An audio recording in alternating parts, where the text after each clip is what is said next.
Imagine un instant que tu te retrouves assis dans un fauteuil confortable, la lumière douce du soir filtrant à travers les rideaux, et que tu te poses une question simple mais profonde. Est-ce que je prends vraiment soin de moi? Pas de la manière dont on nous l'a appris, pas selon les injonctions de la société ou les conseils rapides glanés ici et là, mais vraiment, profondément, avec bienveillance et conscience. Cette question, je me la suis posée moi-même à plusieurs reprises dans ma vie. Et je l'ai entendue dans la bouche de nombreuses personnes qui venaient me voir, parfois après des années de négligence envers elles-mêmes, parfois après un choc, une maladie, une perte. Et ce qui m'a toujours frappé, c'est que cette question prend une dimension toute particulière lorsqu'on avance en âge. Aujourd'hui, je voudrais qu'on explore ensemble ce que signifie prendre soin dans la vieillesse, non pas avec une approche médicale froide, distante, mais avec toute la chaleur humaine que ce sujet mérite.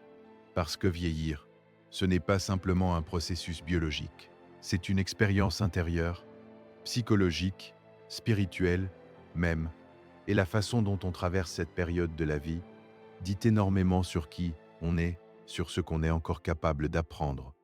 Je m'appelle Christophe André, je suis psychiatre et psychothérapeute, et depuis des décennies, j'accompagne des hommes et des femmes dans les moments les plus délicats de leur existence. Et je dois te dire quelque chose d'emblée, la vieillesse est l'une des périodes les plus mal comprises, les plus mal accompagnées, et pourtant l'une des plus riches que l'être humain puisse traverser, si on accepte de la regarder en face, avec honnêteté et douceur. Dans cet épisode, je voudrais te parler de 5 habitudes essentielles pour rester fort dans la vieillesse. Pas des recettes miracles, pas des formules magiques, mais des pratiques profondes, ancrées dans la psychologie humaine, dans la sagesse accumulée par des millénaires d'expériences humaines, et dans ce que la science nous apprend aujourd'hui sur le vieillissement bien vécu. Ces 5 habitudes, elles concernent le corps, l'esprit, les relations, le sens que l'on donne à sa vie, et la manière dont on habite le moment présent. Et je pense sincèrement que si tu les intègres dans ton quotidien, ou si tu accompagnes quelqu'un qui les intègre, quelque chose de fondamental peut changer. Alors installe-toi confortablement.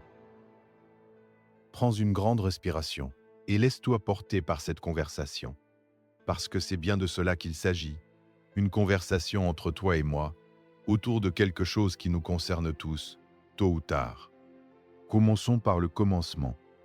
Avant même de parler des habitudes, je voudrais qu'on s'arrête un instant sur la manière dont notre société perçoit la vieillesse. Parce que cette perception, elle influence profondément la façon dont nous nous comportons face à elle. Dans beaucoup de cultures occidentales contemporaines, vieillir est souvent vécu comme une perte. Une perte de beauté, de force, de vitesse, de mémoire, de statut social. Les publicités nous vendent des crèmes anti-âge. Les médias valorisent la jeunesse. Et imperceptiblement, on intègre l'idée que vieillir, c'est diminuer. Que l'on devient moins que ce qu'on était. Mais est-ce vraiment vrai? Je ne le crois pas. Et la psychologie ne le confirme pas non plus. Des études fascinantes menées sur le bonheur subjectif au cours de la vie montrent quelque chose de surprenant. Les personnes âgées, entre 65 et 80 ans, rapportent souvent des niveaux de bien-être émotionnel plus élevés que les adultes plus jeunes. Elles sont moins submergées par les émotions négatives, plus capables de savourer les petites joies, plus sélectives dans leurs relations, et souvent plus en paix avec elles-mêmes. Ce phénomène, les chercheurs l'ont appelé le paradoxe du vieillissement. Et je trouve ce mot magnifique. Un paradoxe. Quelque chose qui semble contradictoire en surface, mais qui révèle une vérité plus profonde lorsqu'on y regarde de plus près. Alors pourquoi est-ce que certaines personnes vieillissent avec grâce, avec force, avec une sorte de lumière intérieure? Et pourquoi d'autres semblent s'éteindre progressivement, perdre pied, se replier sur elles-mêmes? La réponse n'est pas uniquement dans les gènes, ni dans la chance, ni même dans les conditions matérielles. Elle est en grande partie dans les habitudes, dans les petites décisions quotidiennes qui, accumulées sur des années, façonnent une manière d'être au monde. Et c'est précisément là que je veux t'emmener aujourd'hui. La première habitude dont je veux te parler, c'est celle qui touche au corps. Et je sais que tu l'as peut-être déjà entendue 1000 fois. Bougez, faites de l'exercice, restez actifs. Mais je voudrais aller au-delà de cette injonction un peu mécanique et te parler de ce que le mouvement signifie réellement pour l'être humain qui vieillit. Le corps, dans la vieillesse, devient souvent un lieu de conflit. On commence à ressentir des douleurs qu'on n'avait pas avant. Les articulations protestent, la fatigue arrive plus vite. Et face à cela, il y a deux attitudes possibles. La première, c'est la résistance. On continue à faire exactement ce qu'on faisait avant, on force, on nie les limites, et on finit souvent par se blesser ou par s'épuiser. La deuxième, c'est le retrait. On se dit qu'on est trop vieux, qu'il ne faut pas se fatiguer, et on réduit progressivement son activité physique jusqu'à ne presque plus bouger. Et cette deuxième attitude, je dois te le dire clairement, est l'une des plus dangereuses pour la santé physique et mentale des personnes âgées. Il y a une troisième voie, une voie que j'appelle l'écoute active du corps. C'est apprendre à sentir ce que ton corps peut faire aujourd'hui, pas ce qu'il faisait il y a 10 ans, pas ce que font les autres, mais ce qu'il peut faire maintenant, dans ce moment précis, et lui offrir ce mouvement avec bienveillance. Une marche lente dans un parc, c'est du mouvement. Des étirements doux le matin, c'est du mouvement. Danser dans son salon, sur une musique qu'on aime, c'est du mouvement. Jardiner, monter des escaliers à son rythme, faire du vélo sur un chemin plat, c'est tout cela du mouvement. Je me souviens d'une femme que j'ai accompagnée, appelons-la Marguerite. Elle avait 78 ans. Elle était venue me voir parce qu'elle traversait une période de dépression légère après la retraite de son mari qui avait bouleversé l'équilibre de leur vie commune. L'une des choses que nous avons travaillées ensemble, c'est la reconnexion à son corps. Elle m'a dit un jour, avec une sorte d'émerveillement dans la voix, « Je ne savais pas que marcher lentement pouvait être aussi agréable. J'ai toujours marché vite, efficacement, pour aller quelque part. Là, je marche juste pour marcher, et c'est complètement différent. » Ce que Marguerite avait découvert, c'est quelque chose que la recherche confirme amplement. L'activité physique régulière, même modérée, a des effets profonds sur le cerveau vieillissant. Elle stimule la production de nouvelles connexions neuronales. Elle réduit l'inflammation chronique, qui est l'un des grands facteurs de déclin cognitif. Elle améliore la qualité du sommeil. Elle régule les hormones du stress. Et elle produit des endorphines, ces petites molécules du bonheur que notre corps fabrique naturellement. Mais au-delà de tout cela, le mouvement a une dimension symbolique très importante dans la vieillesse. Bouger, c'est affirmer « je suis encore là ». Mon corps est encore capable, je ne me laisse pas aller. Et cette affirmation, même silencieuse, a un impact énorme sur l'estime de soi et sur le sentiment de dignité. Il y a aussi quelque chose de profondément méditatif dans le mouvement doux. Lorsqu'on marche lentement, lorsqu'on fait du tai chi, du yoga adapté, ou simplement des mouvements conscients, on est obligé d'être présent à son corps, on ne peut pas être ailleurs. Et cette présence, elle est en elle-même thérapeutique. Elle ancre dans le moment présent. Elle coupe le flot des pensées anxieuses sur l'avenir ou des ruminations sur le passé. Elle dit « Maintenant, ici, je suis vivant ». Alors si tu devais retenir une seule chose de cette première habitude, ce serait ceci. Trouve un mouvement que tu aimes. Pas un mouvement que tu aimes. Parce que ce que l'on fait avec plaisir, on le fait durablement. Et c'est la durée qui compte, bien plus que l'intensité. Passons maintenant à la deuxième habitude. Et celle-ci, elle touche quelque chose d'encore plus intime. Elle touche à la manière dont on nourrit son esprit. Et je ne parle pas uniquement des mots croisés ou des sudokus, même si ces activités ont leur valeur. Je parle de quelque chose de plus profond, la curiosité intellectuelle et émotionnelle. L'une des choses les plus frappantes que j'observe chez les personnes qui vieillissent bien, c'est qu'elles ont maintenu, parfois même développé, une forme de curiosité envers le monde. Elles lisent encore. Elles posent des questions. Elles s'intéressent à ce qui se passe autour d'elles. Elles apprennent de nouvelles choses, parfois des choses qui n'ont aucune utilité pratique immédiate, juste pour le plaisir d'apprendre. Et à l'inverse, l'une des choses les plus préoccupantes que je vois, chez des personnes qui se ferment progressivement, c'est cette extinction de la curiosité. Ce sentiment que tout a déjà été vu, déjà été dit, déjà été vécu, ce repli vers le connu, le familier, le répétitif. La curiosité, c'est en quelque sorte le carburant de l'esprit vivant. Et comme tout carburant, Elle se consomme si on ne la renouvelle pas. Comment la renouveler? Il y a 1000 façons. Lire un livre sur un sujet qu'on ne connaît pas. Regarder un documentaire sur une culture lointaine. Apprendre quelques mots d'une langue étrangère. Essayer une recette de cuisine qu'on n'a jamais faite. Visiter un musée, une exposition. Aller écouter une conférence. Discuter avec quelqu'un de plus jeune, ou de plus vieux, ou de différent. La curiosité se nourrit de la rencontre avec l'altérité, avec ce qui n'est pas soi. Je pense à un homme que j'ai croisé lors d'une conférence que je donnais sur la pleine conscience. Il avait 82 ans. Cheveux blancs, regard vif, carnet de notes à la main. À la fin de la conférence, il est venu me voir et m'a dit « J'ai commencé à méditer il y a 3 ans, à 79 ans, et c'est l'une des meilleures décisions de ma vie. » Je lui ai demandé ce qui l'avait poussé à commencer si tard. Il m'a répondu avec un sourire. Je n'ai pas commencé tard. J'ai commencé quand j'étais prêt. Et cette réponse m'a profondément touché, parce qu'elle illustre quelque chose d'essentiel. Il n'y a pas d'âge pour commencer à prendre soin de soi. Il n'y a que le moment où on choisit de le faire. La curiosité intellectuelle a aussi un effet protecteur bien documenté sur le cerveau. On parle de réserve cognitive, c'est-à-dire la capacité du cerveau à compenser les dommages liés à l'âge en utilisant des voies alternatives. Les personnes qui ont maintenu une activité intellectuelle intense tout au long de leur vie ont une réserve cognitive plus importante. Et même si leur cerveau subit les mêmes changements biologiques que celui des autres, elles sont mieux équipées pour y faire face. C'est comme si elles avaient construit, au fil des années, un filet de sécurité neurologique. Mais au-delà de la science, il y a quelque chose de plus simple et de plus beau dans la curiosité. C'est qu'elle maintient vivant le sentiment d'émerveillement. Et l'émerveillement, je crois profondément, est l'une des émotions les plus précieuses que l'être humain puisse éprouver. Quand on s'émerveille, on est sorti de soi-même.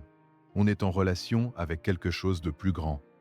Et cette sortie de soi, cette ouverture, elle est profondément bénéfique pour l'âme. Si ce contenu te touche, si tu sens qu'il résonne avec quelque chose en toi, je t'invite à laisser un like et à t'abonner pour qu'on puisse continuer à explorer ensemble ces questions essentielles. Chaque épisode est une occasion de se retrouver, de réfléchir et de grandir. Et ta présence ici compte vraiment pour moi. Revenons à notre exploration. Nous avons parlé du corps et de l'esprit. Mais il y a une dimension que je ne peux absolument pas ignorer lorsqu'on parle de bien vieillir. Les relations humaines. C'est la troisième habitude essentielle. Et je dirais même que c'est peut-être la plus importante de toutes. La solitude est l'un des grands fléaux de notre époque et elle frappe particulièrement les personnes âgées. Avec le temps, les amis disparaissent les uns après les autres. Les enfants, si on en a, ont leur propre vie. Et imperceptiblement, le cercle social se rétrécit. Pour certaines personnes, ce rétrécissement est vécu comme une libération. Enfin la tranquillité, enfin le calme. Mais pour beaucoup d'autres, il est vécu comme un appauvrissement douloureux. Une forme d'invisibilité sociale qui peut devenir très lourde à porter. Ce que la recherche nous dit sur la solitude est alarmant. La solitude chronique augmente le risque de déclin cognitif, de dépression, de maladies cardiovasculaires et même de mortalité prématurée. Des études ont montré que l'impact de la solitude sur la santé est comparable à celui de fumer 15 cigarettes par jour. 15 cigarettes par jour. C'est un chiffre qui donne à réfléchir. Et pourtant, on parle très peu de la solitude comme d'un problème de santé publique. Mais je voudrais nuancer quelque chose d'important. La solitude n'est pas la même chose que la solitude choisie. Être seul par choix, pour se ressourcer, pour méditer, pour lire, pour créer, c'est quelque chose de précieux et de nécessaire. Ce n'est pas cela qui est dangereux. Ce qui est dangereux, c'est l'isolement non désiré. Le sentiment de ne pas compter pour les autres, de ne pas avoir de lien significatif. Et c'est contre cela qu'il faut se battre activement. Comment? En cultivant délibérément les relations. Et je dis délibérément parce que dans la vieillesse, les relations ne viennent plus toutes seules comme elles venaient dans la jeunesse, à l'école, au travail, dans les activités de la vie active. Il faut faire un effort. Il faut aller vers les autres. Il faut s'engager dans des groupes, des associations, des clubs, des communautés. Il faut appeler les gens, les inviter, accepter les invitations. Il faut parfois sortir de sa zone de confort et rencontrer de nouvelles personnes. Je pense à un homme que j'appellerai Bernard, 72 ans, ancien ingénieur, qui avait passé les 2 premières années de sa retraite pratiquement seul chez lui. Sa femme était décédée quelques années auparavant, ses enfants vivaient loin, et il n'avait pas vraiment d'amis proches, en dehors du cercle professionnel qu'il avait quitté. Quand il est venu me voir, il était dans un état de tristesse profonde, pas une dépression clinique sévère, mais une grisaille intérieure qui l'épuisait. Nous avons travaillé ensemble sur plusieurs choses, mais l'une des plus transformatrices a été qu'il rejoigne un club de lecture dans sa ville. Au début, il y allait à contre-cœur. Il me disait « Je ne suis pas un homme de lettres, je ne sais pas si j'ai quelque chose à dire ». Et puis, progressivement, quelque chose s'est ouvert. Il a commencé à attendre les réunions avec impatience. Il a lié des amitiés. Et un jour, il m'a dit quelque chose que je n'oublierai jamais. J'avais oublié ce que c'était que d'être attendu quelque part. Être attendu quelque part. Cette phrase simple contient une vérité psychologique profonde. L'un des besoins fondamentaux de l'être humain, c'est le sentiment d'appartenance. Le sentiment de faire partie d'un groupe, d'une communauté, d'un tissu humain. Et quand ce besoin n'est pas satisfait, quelque chose en nous s'étiole. Il y a aussi une dimension intergénérationnelle dans les relations qui me semble particulièrement précieuse dans la vieillesse. Les personnes âgées qui maintiennent des liens avec des personnes plus jeunes, que ce soit des enfants, des petits-enfants, des jeunes voisins ou des bénévoles dans des associations, rapportent souvent un sentiment de vitalité et de pertinence sociale qui est extrêmement bénéfique. Et les jeunes, de leur côté, gagnent énormément au contact de personnes plus âgées, une sagesse, une perspective, une profondeur que la rapidité de la vie moderne ne leur offre pas toujours. Les relations ne sont pas seulement une source de plaisir, elles sont une source de sens. Elles nous rappellent que nous comptons, que notre présence a de la valeur, que notre histoire mérite d'être entendue. Et dans la vieillesse, où tant de choses peuvent remettre en question le sentiment de valeur personnelle, ce rappel est vital. Alors si tu es en train d'écouter ceci et que tu te sens seul, ou si tu penses à quelqu'un dans ta vie qui pourrait l'être, j'ai une invitation simple pour toi. Fais un geste aujourd'hui. Un seul. Appelle quelqu'un, envoie un message. Accepte une invitation que tu aurais peut-être déclinée. Rejoins un groupe. Ce premier pas, aussi petit soit-il, peut changer quelque chose. Voilà, nous avons parlé du corps, de l'esprit et des relations. Et maintenant, je voudrais aborder quelque chose qui me tient particulièrement à cœur. La 4e habitude.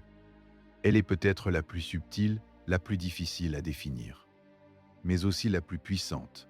Je parle de la pratique de la gratitude et de l'acceptation. La vieillesse est une période qui confronte l'être humain à des pertes physiques, des pertes de rôles sociaux, des pertes relationnelles. Et face à ces pertes, il y a fondamentalement 2 postures psychologiques possibles.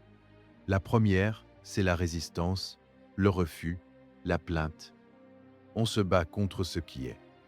On refuse d'accepter les limites. On reste focalisé sur ce qu'on n'a plus, sur ce qu'on ne peut plus faire, sur ce qui a changé. Et cette posture, bien qu'elle soit compréhensible, bien qu'elle soit humaine, elle est épuisante. Elle génère de la souffrance inutile. Elle empêche de voir ce qui est encore là. La deuxième posture, c'est l'acceptation active.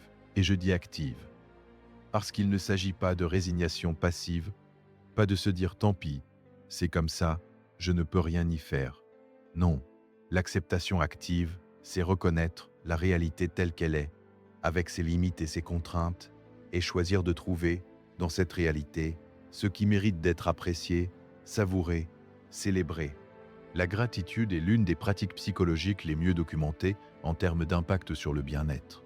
Des dizaines d'études montrent que les personnes qui pratiquent régulièrement la gratitude, c'est-à-dire qui prennent le temps de remarquer et d'apprécier les choses positives dans leur vie, rapportent des niveaux plus élevés de bonheur, moins de symptômes dépressifs, de meilleures relations et même une meilleure santé physique. Et ces effets sont encore plus marqués chez les personnes âgées. Mais comment pratiquer la gratitude concrètement ? Il y a une pratique simple que je recommande souvent et que j'ai moi-même adopté dans ma vie. Chaque soir, avant de s'endormir, prendre quelques minutes pour identifier 3 choses pour lesquelles on est reconnaissant dans la journée qui vient de passer. Pas nécessairement de grandes choses. Souvent, ce sont les petites choses qui comptent le plus. La lumière du soleil sur le visage ce matin. Une conversation agréable avec un voisin. Le goût d'une tasse de thé. Le plaisir d'un livre qu'on a lu. La douceur d'un moment de silence. Ce que cette pratique fait, c'est qu'elle entraîne le cerveau à chercher le positif. Parce que le cerveau humain est naturellement biaisé vers le négatif, c'est un mécanisme de survie hérité de notre évolution. Il est plus important pour la survie de remarquer les dangers que les plaisirs. Mais dans notre vie moderne, ce biais négatif peut devenir une source de souffrance inutile. La gratitude est un contrepoids. Elle rééquilibre notre attention. Il y a aussi quelque chose de profondément philosophique dans la pratique de l'acceptation.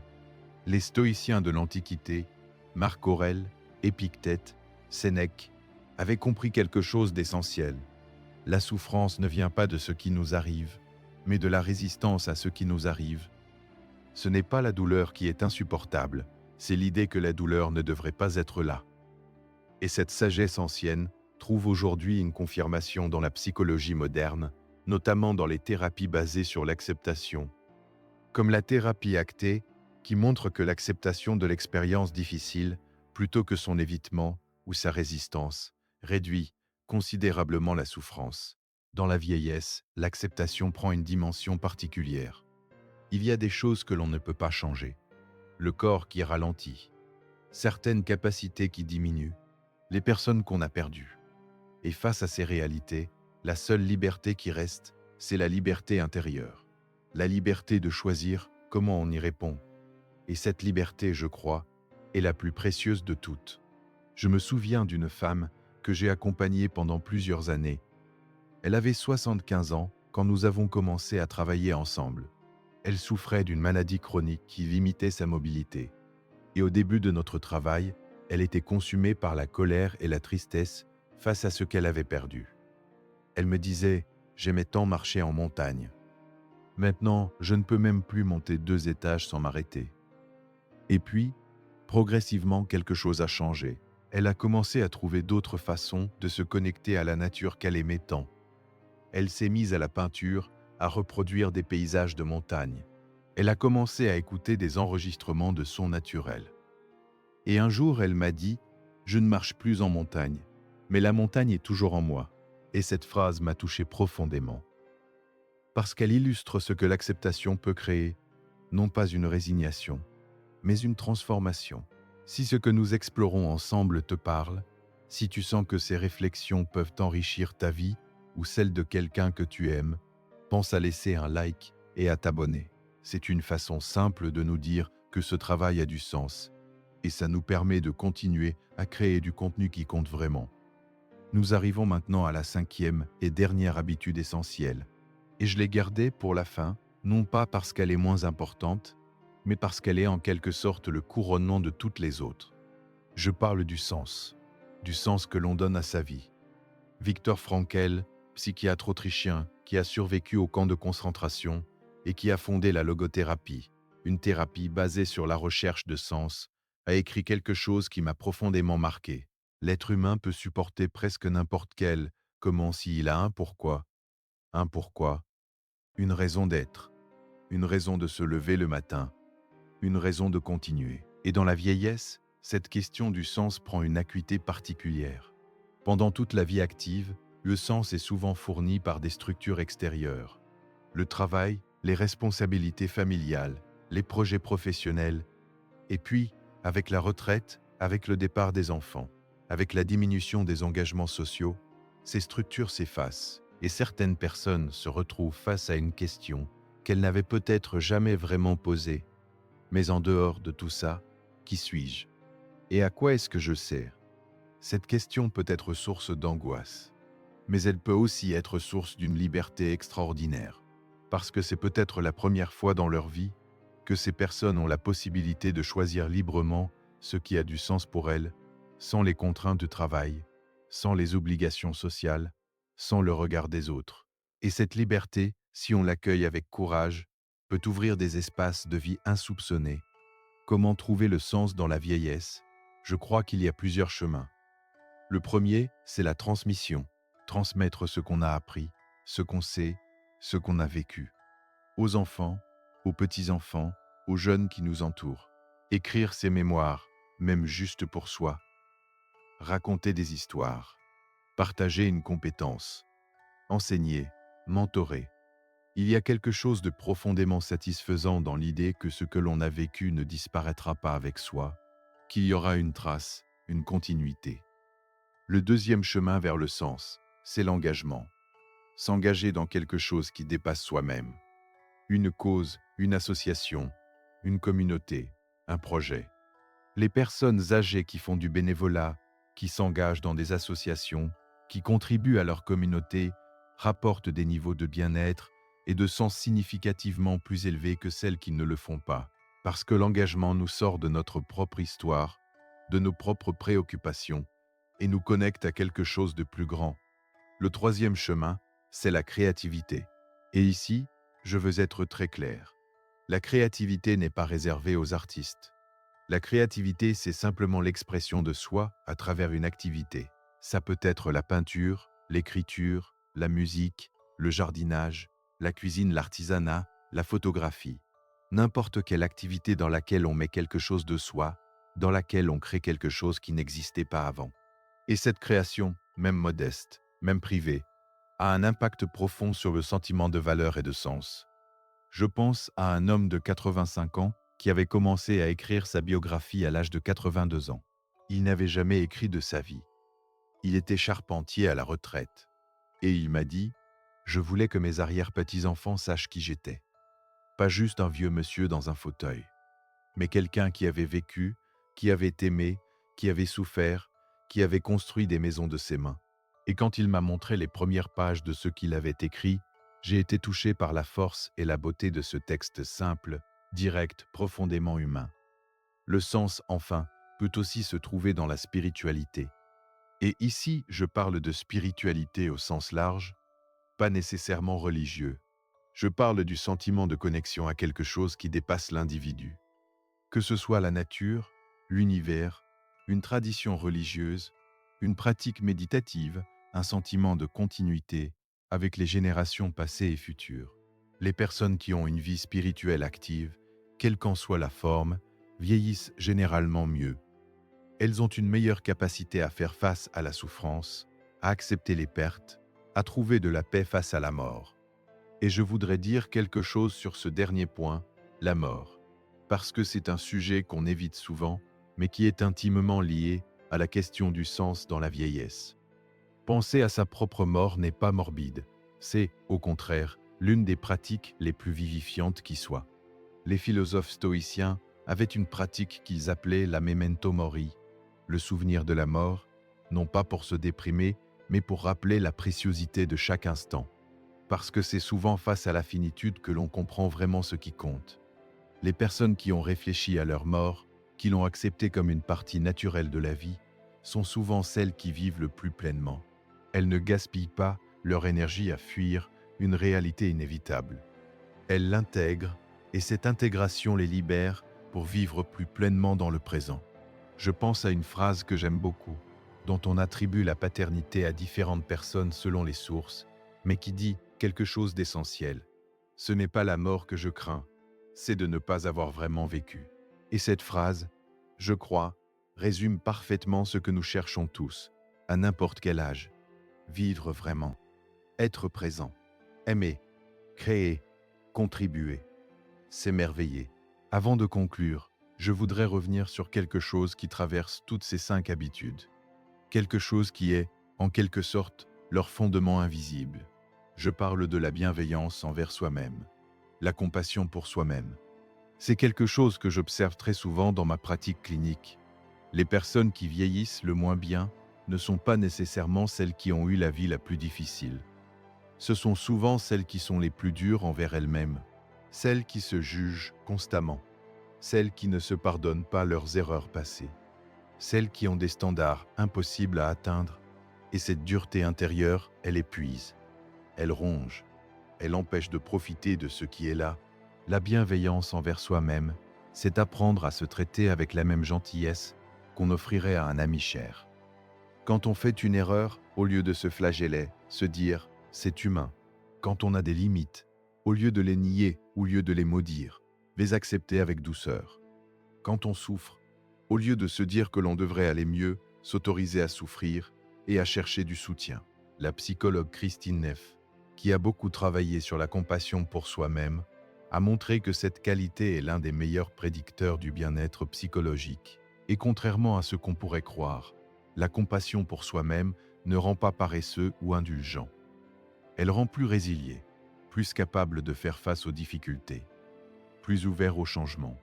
Parce que quand on se sait soutenu par soi-même, on a moins peur de tomber.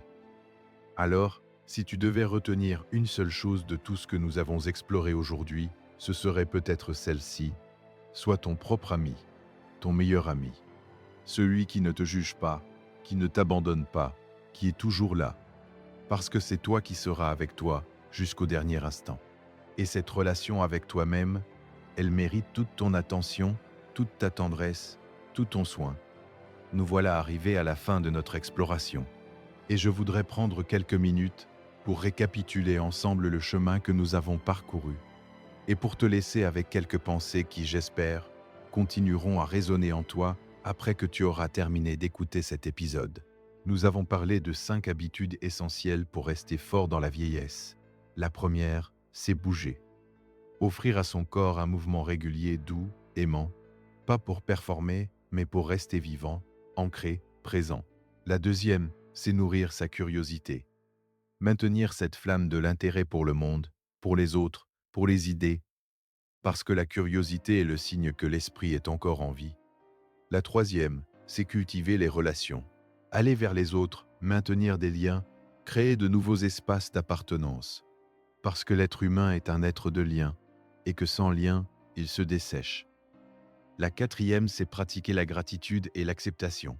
Apprendre à voir ce qui est encore là, à apprécier les petites choses, à accueillir la réalité sans résistance inutile. Et la cinquième, c'est trouver le sens. Se demander « à quoi est-ce que je contribue ? Qu'est-ce que je transmets ? Qu'est-ce qui me fait me lever le matin avec une étincelle dans les yeux ?»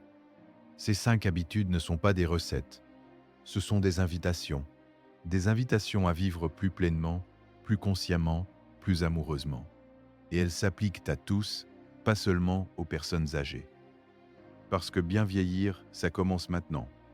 Ça commence dans les choix qu'on fait aujourd'hui, dans la façon dont on traite son corps aujourd'hui, dans la façon dont on cultive ses relations aujourd'hui, dans la façon dont on cherche du sens aujourd'hui.